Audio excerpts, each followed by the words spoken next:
ಶ್ರೀನಿವಾಸಪುರ ಕರ್ನಾಟಕ ರಾಜ್ಯ SC ST ಸಮನ್ವಯ ನೌಕರರ ಸಮಿತಿ ಶ್ರೀನಿವಾಸಪುರ ಶಾಖೆ ವತಿಯಿಂದ 2025-26ನೇ ಸಾಲಿನ ಎಸ್ಎಸ್ಎಲ್ಸಿ ಹಾಗೂ ಪಿಯುಸಿ ಪರೀಕ್ಷೆಯಲ್ಲಿ ಅತ್ಯುತ್ತಮ ಸಾಧನೆ ಮಾಡಿದ ವಿದ್ಯಾರ್ಥಿಗಳಿಗೆ ಸನ್ಮಾನ ಕಾರ್ಯಕ್ರಮ ಅದ್ದೂರಿಯಾಗಿ ನಡೆಯಿತು.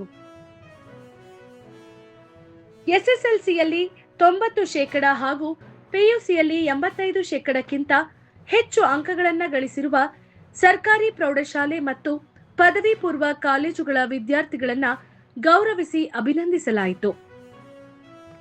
ಪ್ರತಿಭಾವಂತ ವಿದ್ಯಾರ್ಥಿಗಳ ಸಾಧನೆಯನ್ನ ಗುರುತಿಸಿ ಅವರಿಗೆ ಪ್ರೋತ್ಸಾಹ ನೀಡುವ ಮೂಲಕ ಶಿಕ್ಷಣ ಕ್ಷೇತ್ರಕ್ಕೆ ಮತ್ತಷ್ಟು ಉತ್ತೇಜನ ನೀಡಲಾಯಿತು. ಕಾರ್ಯಕ್ರಮದ ಉಸ್ತುವಾರಿಯನ್ನ ಕರ್ನಾಟಕ ರಾಜ್ಯ ಎನ್ಪಿಎಸ್ ನೌಕರರ ಸಂಘದ ಅಧ್ಯಕ್ಷರು ಹಾಗೂ ಎಸ್ಸಿ ಎಸ್ಟಿ ಸಮನ್ವಯ ಸಮಿತಿಯ ಶ್ರೀನಿವಾಸಪುರ ಉಪಾಧ್ಯಕ್ಷರಾದ ಎಚ್.ವಿ. ಅಶೋಕ್ ಕುಮಾರ್, ಕಾರ್ಯದರ್ಶಿ ಸಿ.ವಿ. ನಾರಾಯಣಸ್ವಾಮಿ, ರಾಜ್ಯ ಸರ್ಕಾರಿ ನೌಕರರ ಸಂಘದ ನಿರ್ದೇಶಕರಾದ ರಮೇಶ್, ಪದವಿ ಪೂರ್ವ ಶಿಕ್ಷಣ ಇಲಾಖೆಯ ಮುನಿವೆಂಕಪ್ಪ ಹಾಗೂ ರಾಜ್ಯ ಉಪಾಧ್ಯಕ್ಷರಾದ ಪ್ರದೀಪ್ ವಹಿಸಿದ್ದರು.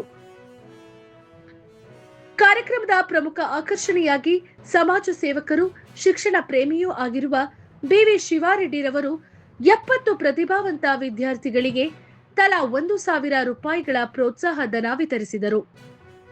ಶಿಕ್ಷಣದ ಮೂಲಕ ಸಮಾಜದ ಅಭಿವೃದ್ಧಿ ಸಾಧ್ಯ ಎಂಬ ಧ್ಯೇಯದೊಂದಿಗೆ ನಿರಂತರವಾಗಿ ಸಾಮಾಜಿಕ ಸೇವೆಗಳಲ್ಲಿ ತೊಡಗಿಸಿಕೊಂಡಿರುವ ಬಿ.ವಿ. ಶಿವಾರೆಡ್ಡಿರವರ ಈ ಕೊಡುಗೆ ಎಲ್ಲರ ಪ್ರಶಂಸೆಗೆ ಪಾತ್ರವಾಯಿತು. ವಿದ್ಯಾರ್ಥಿಗಳ ಸಾಧನೆಯನ್ನ ಗುರುತಿಸಿ ಅವರನ್ನ ಉತ್ತೇಜಿಸುವ ಅವರ ಸಾಮಾಜಿಕ ಕಳಕಳಿ ಕಾರ್ಯಕ್ರಮದ ವಿಶೇಷ ಮೆರಗಾಗಿತ್ತು. ಈ ಸಂದರ್ಭದಲ್ಲಿ ಪಿಎಲ್ಡಿ ಬ್ಯಾಂಕ್ ಅಧ್ಯಕ್ಷ ದಿಂಬಾಲ್ ಅಶೋಕ್, ಕಾಂಗ್ರೆಸ್ ಮುಖಂಡ ರಮೇಶ್ ರೆಡ್ಡಿ, ಮಾಜಿ ಜಿಲ್ಲಾ ಪಂಚಾಯಿತಿ ಅಧ್ಯಕ್ಷ ತೂಪಲ್ಲಿ ಆರ್ ನಾರಾಯಣಸ್ವಾಮಿ, ನಾಗದೇನಹಳ್ಳಿ ಸೀತಾರಾಮರೆಡ್ಡಿ, ಬಿಜೆಪಿ ತಾಲೂಕು ಅಧ್ಯಕ್ಷ ರೋಣೂರು ಚಂದ್ರಶೇಖರ್, ಜೆಡಿಎಸ್ ಯುವ ಮುಖಂಡ ಗೋರವಿ ಮಾಕಲಹಳ್ಳಿ ಶ್ರೀನಿವಾಸ್ ಸೇರಿದಂತೆ ಅನೇಕ ಗಣ್ಯರು ಭಾಗವಹಿಸಿದ್ದರು. ಶಿಕ್ಷಣ ಇಲಾಖೆಯ ಅಧಿಕಾರಿಗಳಾದ Mulbagal BEO Ramachandra KN, KS Nagaraj, ನಿರ್ದೇಶಕರಾದ ಮೂರ್ತಿ, ಬಿಆರ್ಸಿ ಸಂಯೋಜಕಿ ಗೀತಾ ಮೇಡಂ, ಡಯಟ್ ಉಪನ್ಯಾಸಕ ಜಿಎಂ ಗಂಗಪ್ಪ, ಡಿ ಈಶ್ವರಪ್ಪ ಹಾಗೂ ಇತರ ಅಧಿಕಾರಿಗಳು ಕಾರ್ಯಕ್ರಮದಲ್ಲಿ ಉಪಸ್ಥಿತರಿದ್ದು ವಿದ್ಯಾರ್ಥಿಗಳಿಗೆ ಶುಭವನ್ನ ಹಾರೈಸಿದರು.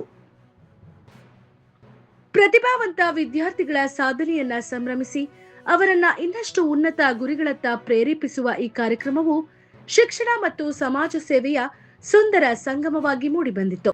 ವಿದ್ಯಾರ್ಥಿಗಳ ಭವಿಷ್ಯ ಉಜ್ವಲವಾಗಲಿ ಎಂಬ ಆಶಯದೊಂದಿಗೆ ಕಾರ್ಯಕ್ರಮ ಯಶಸ್ವಿಯಾಗಿ ನೆರವೇರಿತು.